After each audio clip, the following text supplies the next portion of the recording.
تماس میگیرین؟ من از تهران. خیلی لطف دارین، ممنونم ازتون، مرسی که صبر کردین پشت خط. بفرمایید. خب دکتر، من با دوست پسرم حدود 5 ساله که دوستیم و رابطه داریم. بله. حدود 3-4 ماه که با هم داریم زندگی میکنیم تقریبا. بله. من با دوست پسرم کار میکنم، حدود 1 سال میشه که تو شرکتش با هم همکاری داریم میکنیم و من با یکی از همکارامه که هم دوستش و هم شریکشه به مشکلی، یعنی مشکل که این آقا ازدواج کرده و در اینه که هم ازدواج کرده دوست دختر متفاوت داره، شیطنت میکنه.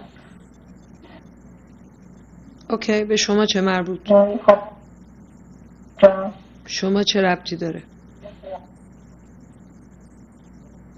این که رفت آمده که میشه، نه به من رفتی نداره، به خاطر این که رفت آمده که میشه، حرفایی که زده میشه و فرم شوخی هایی که میشه، احساس میکنم که توی روابط منم داره تاثیر میذاره.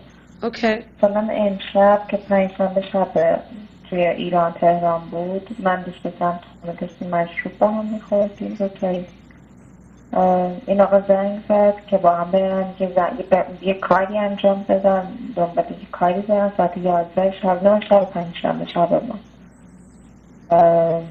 خب بحث خیلی یعنی صحبتی شد، خودش هم البته اینجا. بله.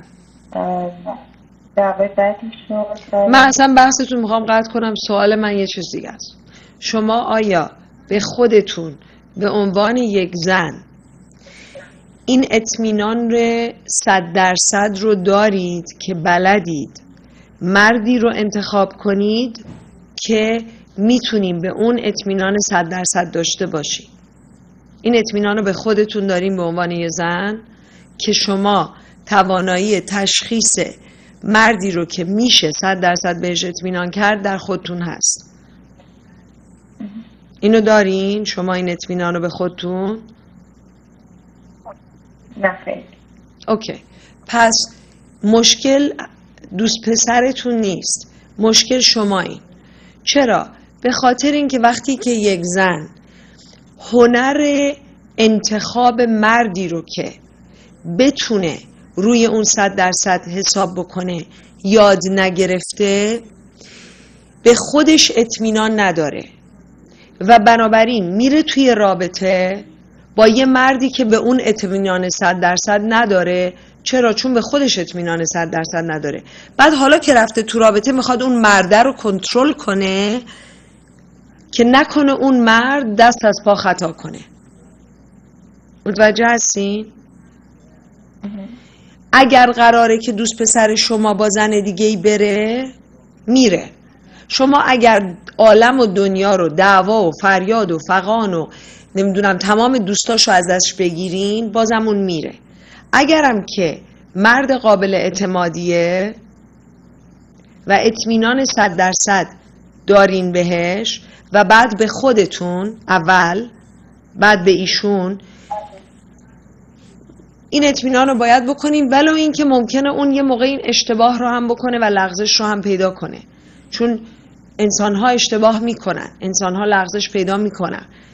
خب ولی وقتی من اعتماد 100% به خودم دارم، حتی اگر یار من پاش به لغزه، مطمئن هستم که این لغزش عمدی نبوده و به خاطر این نیست که اصلا اون یه همچین آدمیه، بلکه صرفاً اتفاقی بوده که از روی اشتباه افتاده.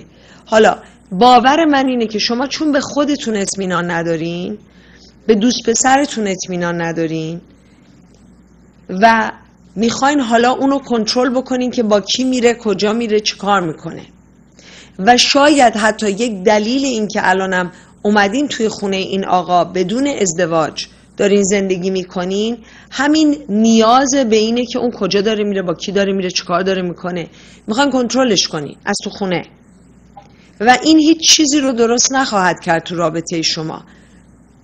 شاید اون هم حتی بخواد شما این کنترل رو روش بکنین، ولی چیزی رو درست نمیکنه. اگه اون رو خودش این کنترل رو نداره، شما نمیتونین ترمز بشین.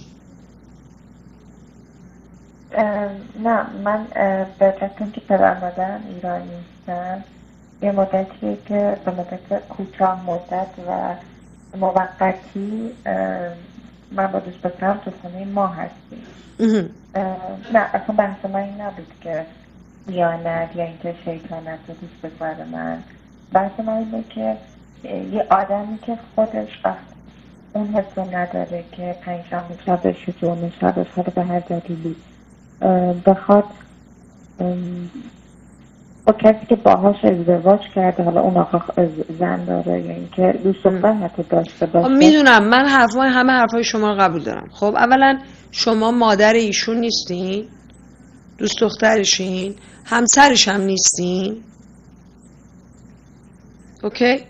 ایشون اگه بخواد با کسی پنجشنبه شب بره بیرون، یا باید خودش تشخیص بده که این آقا انسان درستی نیست و من نمیخوام شرافت خودم رو ریسک بکنم و پنجشنبه شب باش جایی نمیرم، یا اینکه میرم و میفهمم که قیمت این ریسک چقدره.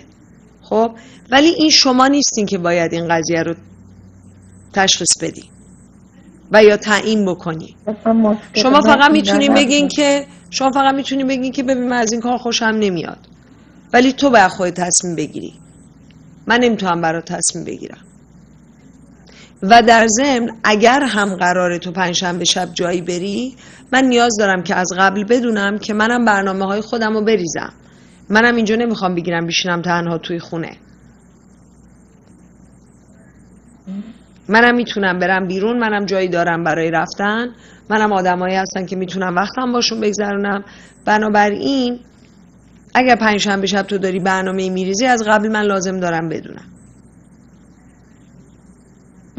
که منم بتونم برنامه ریزی کنم.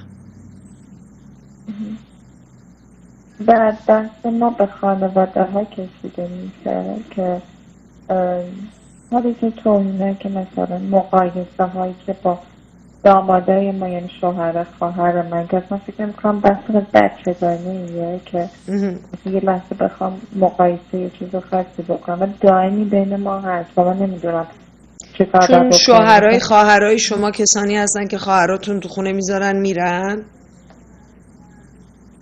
نه مثلا بحث این که سر کار میشه که شوهر خواهر من دائم مقایسه مثلا با اون آقایی که باهاشان شریکه یا دوستشه. از چه آدم بی‌ربطی هم بعد مثلا رو کشیده میشه به پدر من یا پدر ایشون که فوت کرده. این چیزایی که یعنی بحثایی که بین خانواده ها یعنی توهینایی که به خانواده هامون میشه. من متوجه نمیشم اصلا چه ربطی داره. آیا خانواده شما آدمایی هستن که به زناشون خیانت میکنن، دوست دختر میگیرن، بی‌مسئولیتن نسبت به خانوادهشون؟ این مقایسه چیه؟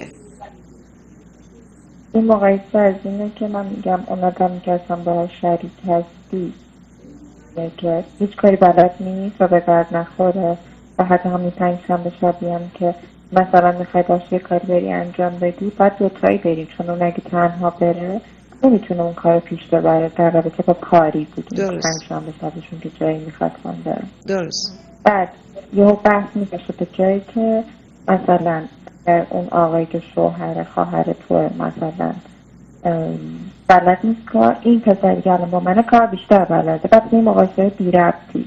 درسته. به خاطر اینکه الان بهتون میگم همسر شما، من الان بهتون میگم جوابتون رو میدم. جوابتون البته قبلا دادم اون تا گوش نمی کردین. شما وقتی که میخواین به دوست پسرتون به عنوان یه مرد توهین بکنین که تو آدمی هستی که شعور نداری، یک شریک افتضاح عوضی بی‌مسئولیت ناتوان برای خودت انتخاب کردی، اونم باید برگرده یه چیزی به شما بگه که شما رو از گود بیرونتون کنه یا ببازونتتون. خب که خب تو حالا مثلا شوهر خواهر خودت چه جور آدمیه؟ به این دلیل که شما وارد یک بحثی دارین میشین که به شما واقعا مربوط نیست. خب شما این وسط یه دوست دختری رول دیگه ای ندارین. دوست دختر یعنی یه کسی که آدم باهاش میره بیرون، سینما، مسافرت، خوشگذرونی، کوهنوردی، چیزای خوش، سکس. نه تعهدی هست، نه آینده‌ای هست، نه برنامه‌ای هست. خب شما قرار نیست تو زندگی ایشون دخالتی بکنی، اصلا به شما مربوط نیست که اون با کی شریکه، اونا کار بلدن بلد نیستن. خب شما دوست دخترین، همین، هیچ رتبه خیلی بالایی ندارین تو این زندگی. حالا میخواد 5 سال باشه، میخواد 15 سال با هم داشته باشیم. جونم؟ قراره که آینده هم با هم داشته. قراره، میدونیم منم قراره یه روز بشم زن براد پیت، ولی زیاد روش حساب نکنی. خب قراره چیه؟ کجاست؟ 5 سال شما علافین خانم، قراره چیه؟ خب شما دارین 2000% تو این رابطه خرج میکنین، 5% دارین جواب میگیرین.